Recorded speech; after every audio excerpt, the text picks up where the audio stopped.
میں نے کہا کہ مجبوری اور بے وفائی میں فرق ہوتا ہے. ہم بہت ساری مجبوریوں کو بے وفائیوں کا نام دینے لگ جاتے ہیں، اور یہ فرق ہمارے صوفیاء بڑی وضاحت سے اس فرق کو بیان کرتے ہیں. امام شافعی رحمۃ اللہ تعالی علیہ کے شاگرد ہیں امام احمد بن حنبل، اور امام احمد بن حنبل وہ عظیم ہستی ہیں.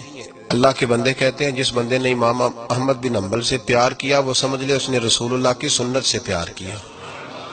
کیا بات تھی اس شخص کی. امام احمد بن حنبل ایک بڑی پروکار لیکن امام شافعی کے شاگرد تھے. امام احمد بن حنبل کی ایک ہی بیٹی تھی. وہ کہتی ہے میں نے اپنے ابا جی کو 2 ہی کام کرتے دیکھا، سارا دن رسول اللہ کا دین پڑھاتے اور ساری رات مصلی پہ بیٹھ کے اللہ کی یاد میں اور نبی پاک کے درود و سلام میں مشغول رہتے. لیکن میں نے اپنے باپ کو ہمیشہ ایک کام کرتے دیکھا، 2 مشغلے تھے، سارا دن دین پڑھانا، ساری رات عبادت اور حضور صلی اللہ علیہ وسلم پر درود و سلام میں گزارنا. ایک کام میں نے بڑا مستقل دیکھا کہ میرے ابا جی ہمیشہ اپنے استاد امام شافعی کے لیے دعا مانگا کرتے تھے. کوئی بھی نیک عمل کرتے تو ہاتھ اٹھاتے تو پہلے امام شافعی کے لیے دعا مانگتے. وہ بچی چھوٹی سی تھی، ابھی اس کی عمر اتنی نہیں تھی کہ بالغ ہو سکے. تو وہ کہتی ہے میں اکثر سوچا کرتی تھی کہ آخر وہ کتنا بڑا شخص ہے کہ جس کے لیے میرا والد، میں بیٹی ہوں، میرے لیے دعا بعد میں مانگتا ہے، اور ان کے لیے پہلے وہ کتنا بڑا شخص ہے. امام احمد بن حنبل رحمۃ اللہ علیہ بغداد میں رہتے تھے، امام شافعی قاہرہ میں رہتے تھے، اور مہینوں کا سفر تھا، ممکن ہی نہیں تھا آنا جانا، ممکن ہی نہیں تھا. خیر امام ایک وقت ایسا بھی آیا، بیٹی کہتی ہے میری بڑی دعا تھی کہ کبھی میرے ابا جی کا استاد آئے، میں کبھی اس کاریگر کو بھی دیکھوں جس نے اس جیسا ہیرا تراشا ہے.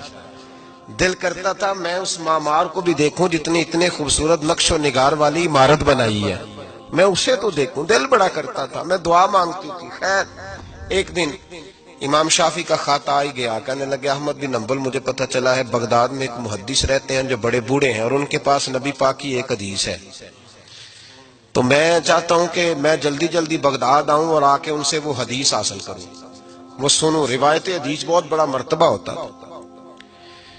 خط آ گیا تو امام احمد بن حنبل تو گویا بات ہی اور طرح کی ہو گئی نا، وہ تو مسئلہ ہی اور طرح کا ہو گیا نا. میں کو جیتے میرا دل بر سونا تے میں کیوں کر اس نو بھاواں، ویڑے میرے وڑدا نہ ہی تئی لکھ وسیلے پاواں. آج جب پتا چلا نا تو حال بدل گیا. وہ تو وجد کرنے لگے امام احمد، بیٹی سے کہنے لگے بیٹی تیاری کر لے، ہر چیز نہیں ہونی چاہیے، میں تیرے ساتھ لگتا ہوں، صفائیاں مل کے کریں گے، آج رانائیاں بکھریں گے. جب وہ آئے گا تو پھر دیکھے گی دنیا کہ کس طرح کسی نے کسی کی عقیدت کی ہے. امام کو خط ملا، ادھر سے امام احمد بن حنبل رحمۃ اللہ تعالی علیہ تیاری کرنے لگے اور امام شافعی چلنے لگے. جب چلے تو مہینوں کا سفر طے کر کے پہنچے. بچی کہتی ہے میرے دل کے اندر بہت بڑا زاویہ تھا، بہت بڑا، وہ بہت بڑے ہوں گے، کیا بات ہو. جب وہ تشریف لائے تو کہتی ہے میرے ابا جی جو تھے امام احمد بن حنبل رحمۃ اللہ علیہ وہ ایک چپاتی پوری نہیں کھایا کرتے تھے، آدھی روٹی ایک وقت میں ہوتی تھی اور زیادہ تر روزہ ہوتا تھا. فرماتی ہیں جب ان کے استاد آئے نا تو میں نے 8 روٹیاں پکا کے رکھی احتیاطاً، لیکن استاد صاحب ساری کھا گئے. میرا خیال تھا کہ وہ اگر آدھی کھاتے ہیں تو وہ آدھی سے آدھی کھاتے ہوں گے، وہ ساری روٹی کھا گئے. فرماتے ہیں حد ہو گئی، میرے دل میں خیال تھا کہ میرے ابا جی ساری رات بیدار رہتے ہیں تو ان کے استاد مغرب سے ہی مصلی پہ بیٹھ جائیں گے، ان سے بھی زیادہ پرہیزگار ہوں گے. لیکن میں نے عجیب منظر دیکھا کہ حضرت امام شافعی تشریف لائے، 8 روٹیاں کھائیں، عشاء کی نماز پڑھی اور لیٹ گئے. میرے ابا جی ساری رات نفل پڑھتے رہے، وہ ساری رات آرام کرتے رہے. میں نے تہجد کا پانی رکھ دیا تھا کہ سویرے اٹھیں گے امام شافعی تہجد میں تو وضو کریں گے، کہتے پانی بھی اسی طرح پڑا رہا، وہ کمبل میں رہے. فجر کا وقت ہوا تو امام احمد بن حنبل نے ان کے دروازے کے قریب ہو کے کہا حضرت جماعت کا وقت ہو گیا. کہتے بستر اتارا، وضو بھی نہیں کیا، مسجد چلے گئے، نماز پڑھ کے آ کے پھر لیٹ گئے. میرے ابا جی اشراق چاش تک پھر مصلی پہ بیٹھے رہے. کہتی ہے میں بڑی بدگمان ہوئی. پھر میں نے 1 منٹ کے لیے اپنے آپ کو سمجھایا کہ تھکے ہوئے تھے اس لیے آج عبادت نہیں کی، کل کریں گے. لیکن اگلا دن آیا تو انہوں نے پھر اسی طرح کھایا، ساری رات پھر اسی طرح رہے. فرماتی ہیں بس وہ آہستہ آہستہ 3-4 دنوں میں میرے ذہن میں جو زاویہ تھا وہ سارا زمین بوس ہو گیا۔ میں نے کہا نہیں، میرے ابا جی نے جس دور میں دیکھا تھا اس دور میں شاید حالات اور ہوں، آج تو اور ہیں۔ فرماتی ہیں 4-5 دن کے بعد وہ رخصت ہونے لگے، پردے کے پیچھے میں سن رہی تھی، میرے والد کہنے لگے حضور وقت کیسا گزرا؟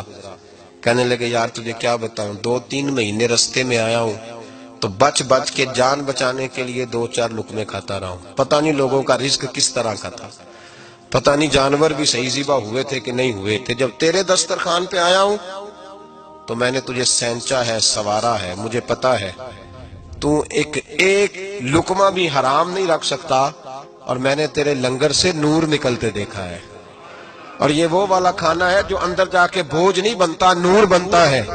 اس لیے میں تیرے رزق کو نور سمجھ کے کھاتا رہا ہوں، زندگی بھر کبھی 2 اکٹھی نہیں کھائیں، پر یہاں 8-8 روٹیاں کھاتا رہا ہوں، یہاں اپنے گھر میں یا تیرے گھر میں، ورنہ رستے میں تو میں بڑا پریشان رہا۔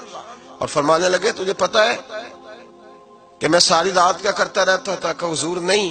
فرمانے لگے جو تو عشاء کی نماز میں تلاوت کرتا تھا نا سورتوں کی، میں ساری رات بستر میں لیٹ کے ان کی تفسیر کرتا رہتا تھا، اور میں نے ایک آیت کی 100 تفسیریں کی ہیں رات بھر جاگ کے، 100۔ تو نے دیکھا میں بغیر وضو چلا جاتا تھا سویرے؟ کہ حضور ہاں۔ فرماتے اس لیے کہ میرا وضو ٹوٹتا ہی نہیں تھا، میں ساری رات تفسیری نقطے بیان کرتا رہتا تھا۔ بیٹی کہتی انہوں نے 2 جملے کہے اور میں رونے لگی۔ میرے والد آئے تجھے کیا ہوا؟ میں نے کہا